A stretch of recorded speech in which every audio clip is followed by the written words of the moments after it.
Mind your business. The first danger of the tongue is speaking about things which do not concern a person. A person who adopts this attitude will be deprived of their precious time. Everything can be bought except more time. Wasting time will be a great regret for a person in the hereafter when they observe the reward of those who utilize their time correctly.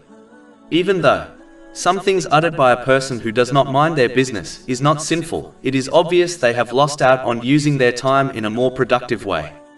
This is the reason why the Holy Prophet Muhammad, peace and blessings be upon him, declared in a narration found in Sunan Ibn Majah, number 3976, that a person cannot perfect their Islam until they stay away from things which do not concern them.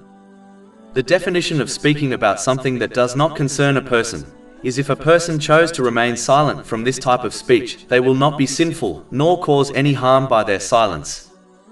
In reality, a person should not even speak about things which concern them, unless it is at an appropriate time and place.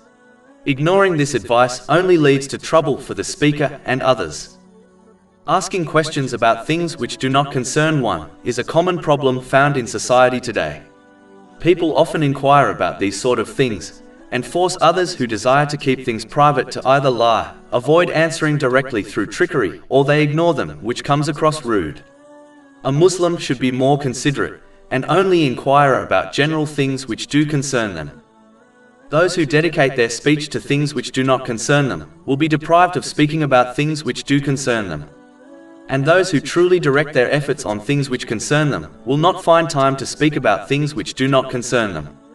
The latter are the successful who utilize their tongue in the correct way. If one truly reflected on all the arguments they have had, they will realize the majority of them was caused by someone speaking about something which did not concern them. Imagine how many arguments could be avoided just by avoiding this attitude.